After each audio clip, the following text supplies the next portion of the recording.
क्यों सूरज भैया, लगाना झटका? अब बताओ ये किसने किया? बताओ बताओ।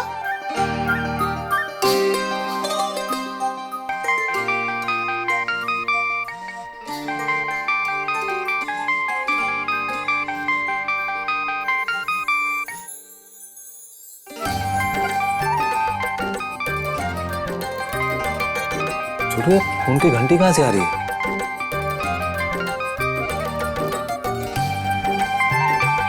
छोटू, फोन तो यहीं कहीं बज रहा है। फोन की घंटी कहाँ से आ रही है? फोन की घंटी एक काम कर, वो उसके नीचे देख, वहाँ पे। हाँ ना सूरज भैया, यहाँ तो नहीं दिख रही। वैसे सूरज भैया, आपको ये फोन की घंटी आ कहाँ से रही है? देखना, आवाज यहीं से आ रही है।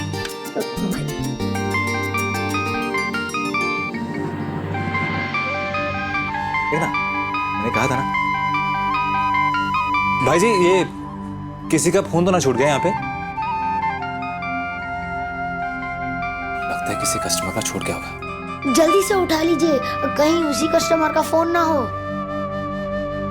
हेलो,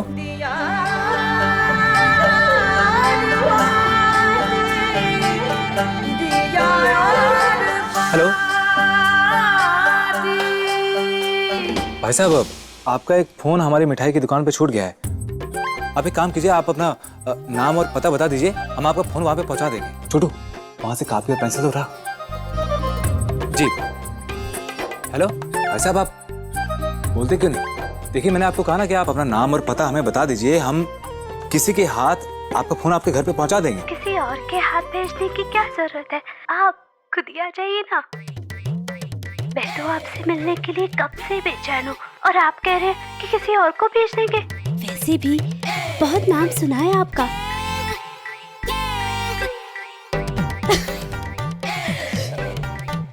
और आज मिलना भी हो जाएगा।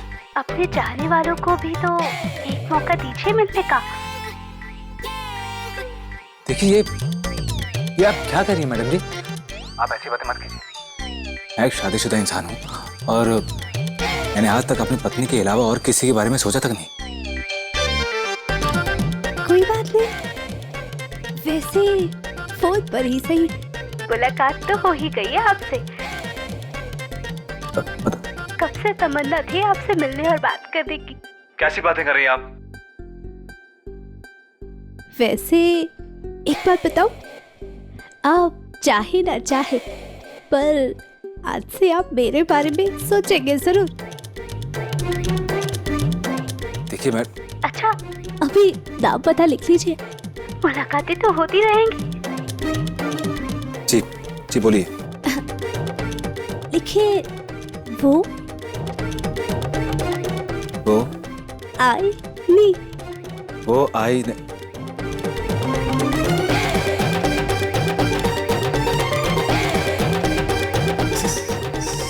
संध्या जी, आप...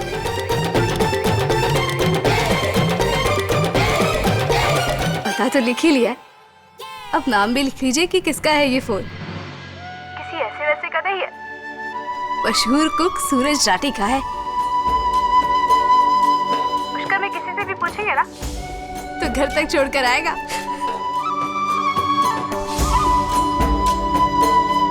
संध्या जी, तोहफा तो आपका बहुत अच्छा है, लेकिन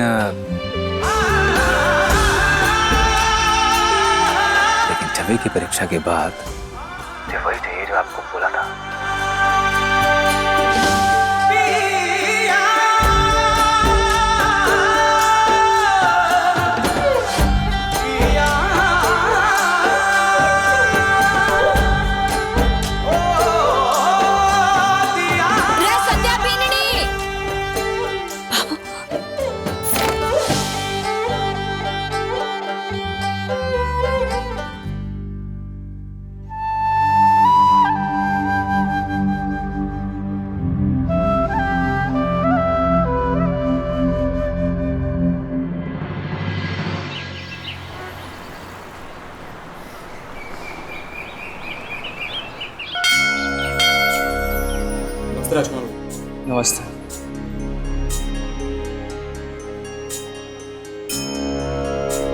राम राम राजकुमार भैया, सब ठीक है ना?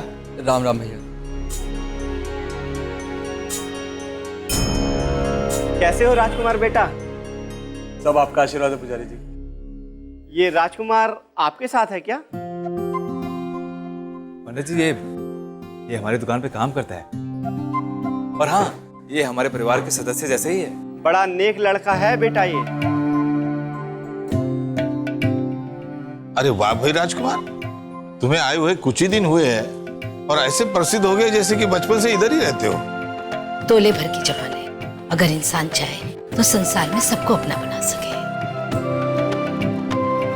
आप लोग दर्शन करके आ जाइए। आज तो बड़े पंडित जी भी आए हुए हैं, तो भैया और भाभी सा के हाथों तो पूजा होने वाली है, उसकी भी बात कर लीजिएगा।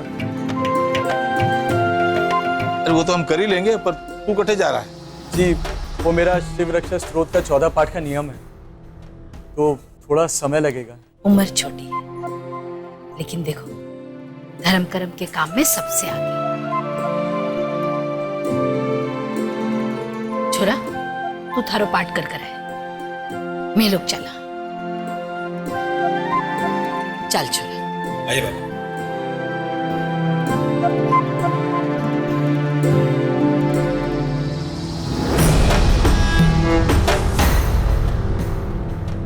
पंडित जी, अब की बार जल जुलाने में बेटा बहू का हाथों जोड़ों से पूजा करवानी है। आप अगर सामग्री लिखवा देते ना तो मैं सामान मंगवा लेती।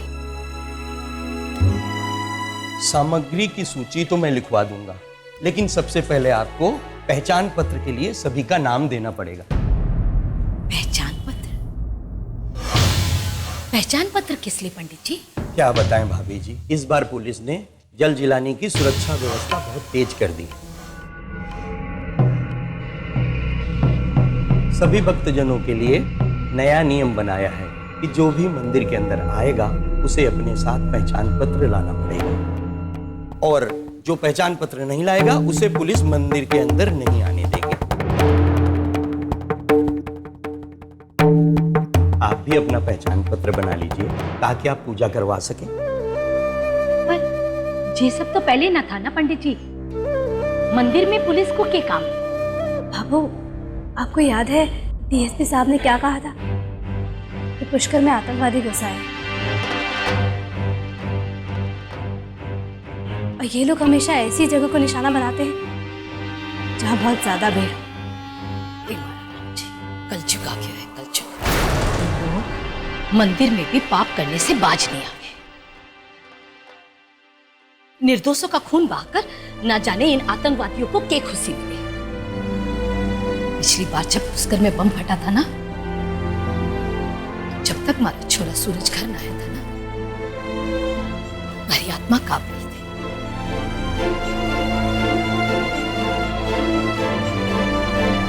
न जाने किसके अपने को इन्होंने निशाना बना रखा है। Mister Arvind Kothari operation theatre में हैं। उनकी पत्नी हॉस्पिटल में पहुंचने से पहले ही दम तोड़ चुकी है। हम आपके पिताजी को नहीं बचा पाए।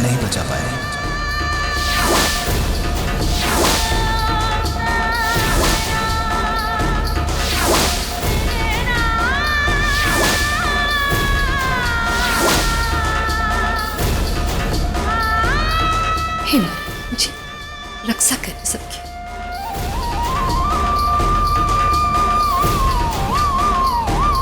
बाबू, तो पंडित जी से बात कर, तब तक मैं और संध्या जी फेरा लगा के आते हैं। हाँ संध्या जी आइए।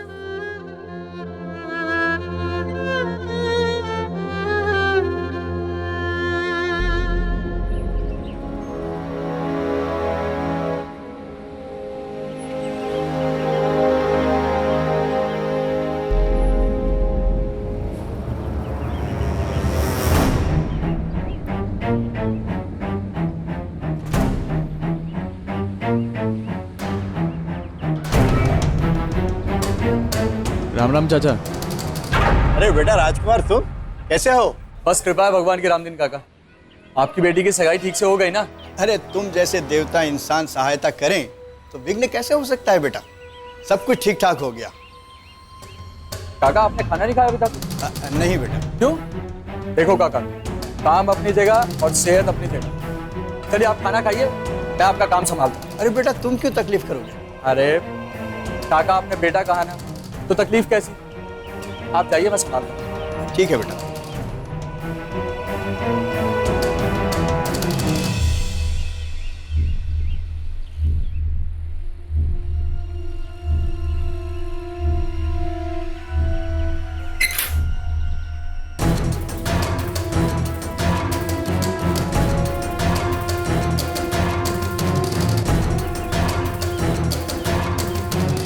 तो पुलिस वालों को शक हो गया है कि इस बार ये मंदिर हमारा टारगेट हो सकता है, इसलिए डिटेक्टर्स लगा दिए।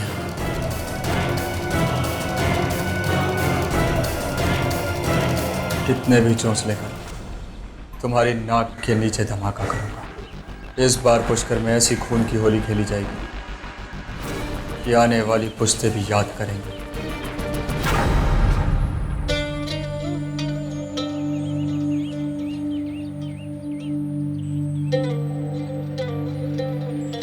क्या बात है संध्या जी, आपको अपने मम्मी पापा की याद आ गई ना? ये कड़वी यादें तो उम्र भर साथ रहेंगी सूरज जी।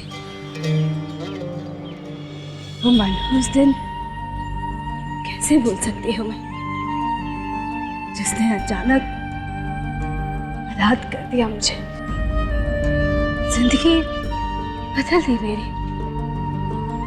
मेरे जैसे जाने कितने इंसानों ने अपने माँ बाप, भाई बहन, बेटे, पति पत्नी खोए और एक बार फिर वही होने जा रहे इस शहर में।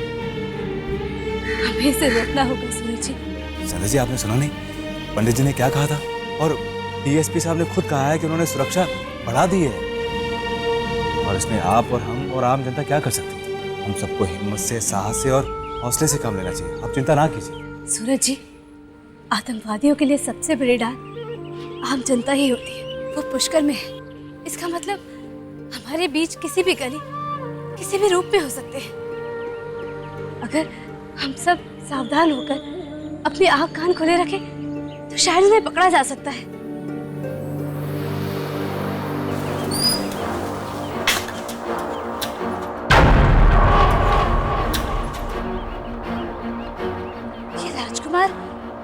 मंदिर के बिजली घर में क्या कर रहे हैं? वहाँ जाने की तो किसी को भी अनुमति नहीं है।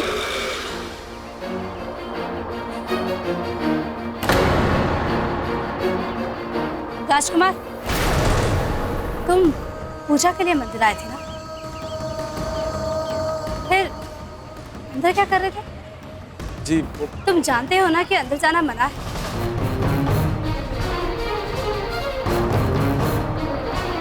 चुप क्यों हो तुम? जवाब दो।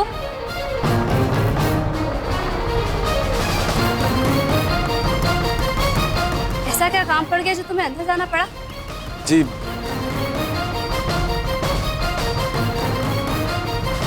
मैं बताता हूँ। दरअसल आज मेरा साथी चौकीदार आया नहीं, जिसकी वजह से खाना खाने की भी फुर्सत नहीं मिली, तो मैं राजकुमार बेटा को बिठाकर खाना खाने चला गया था। बड़ा ही नेक लड़का है, मंदिर के सभी लोग जानते हैं इसे। दरअसल भाभी साहब, काका के जाते ही मैंने अंदर तारों में स्पार्किंग देखी, तो आपको तो पता ही है कि मुझे थोड़ा बहुत काम आता है। मैं सही करने के लिए गया था, पर अगर आपको ये गलत लगता है तो मैं माफ़ी चाहता हूँ आपसे।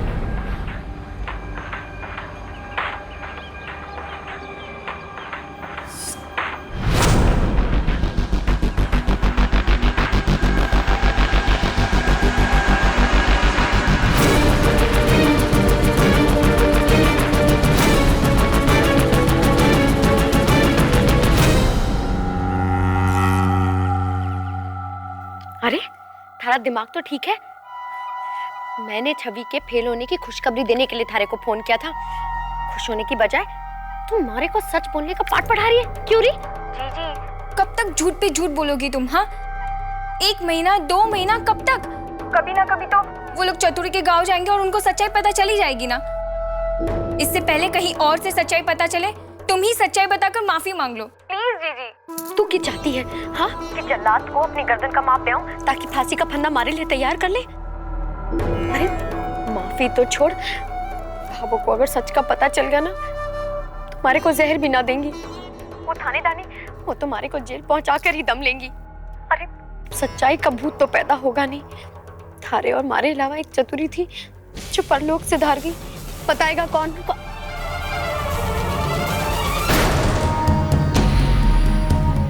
कौन? हेलो मीना भाभी।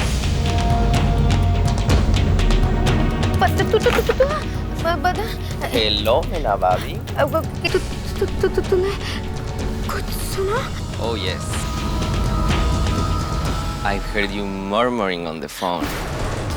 मर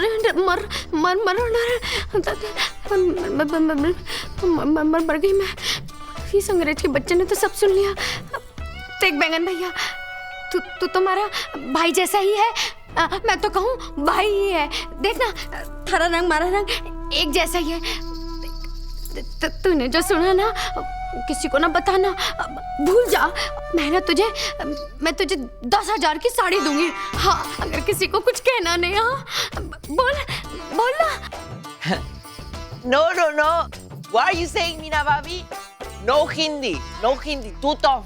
Speak to me in English. English, Meena Bhabhi. English पहुंच गई मीना तू।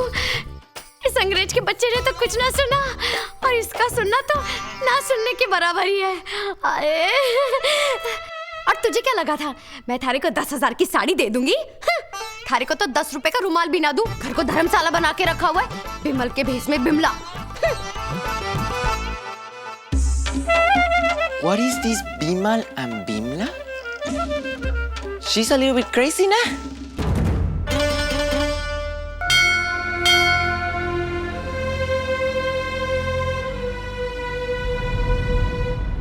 हे मारा राम जी, इतनी सारी पुलिस, कोई बात हुई है क्या? नमस्ते जी, नमस्ते। कैसे हैं आप लोग? क्या बात है, आज पूरा राठी परिवार मंदिर आया है? मंदिर में दर्शन करने आए थे और आने वाली झल झुलाने की पूजा भी करवानी थी ना, उसकी भी बात करने आए थे। डीएसपी साहब, इस बार खतरा कुछ ज्यादा है क्या? इतने सारे पुलिस लेकर आए आप। पुजारी जी भी कह रहे थे कि एकादशी में मंदिर में आने वाले भक्तों को पहचान पत्र दिखाने होंगे। साहब जी, अगर कोई परेशानी है तो हम झल झुलाने की पूजा नहीं करवाते हैं। हम तो सब परिवार घर में ही बैठे रहेंगे। नहीं, घबराने की कोई बात नहीं है। ये सारा बंदोबस्त हमने आपकी सुरक्षा के लिए दिया है। दरअसल क्या है कि ये आतंकवादी ऐसी ही जगह चुनते हैं जहां पर लोगों की भीड़ भाड़ हो। आपको याद होगा कि मुंबई में कुछ साल पहले होटल्स पर और रेलवे स्टेशन पे हुए आतंकवादी हमले, इनका एक ही मकसद होता है कि आम लोगों के दिलों में अपने खौफ डालें, अपना डर बैठा दें।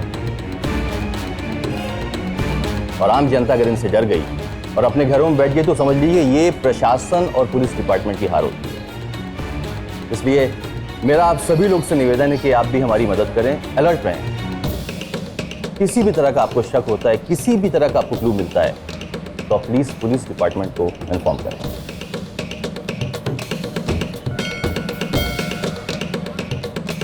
देखिए, इन लोगों का कोई भरोसा नहीं।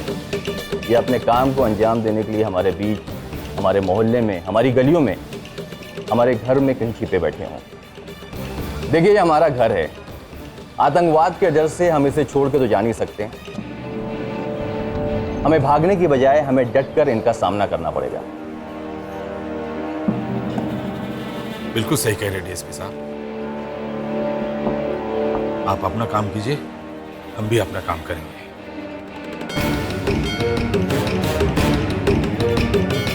जय हो भोलेनाथ की।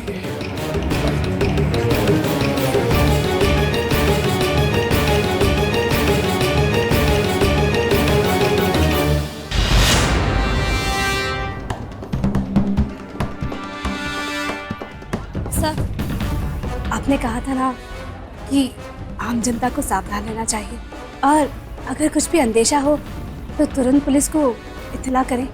जी सर, कल रात मैंने एक बहुत ही अजीब बात नोटिस करी।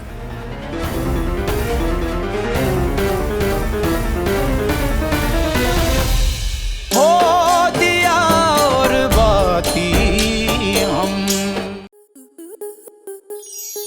आपके मनोरंजन पर अब नहीं लगेगा कोई ब्रेक। स्टार प्लस के बेहतरीन शोज देखने के लिए लाइक, शेयर और सब्सक्राइब करें स्टार प्लस यूट्यूब पेज को।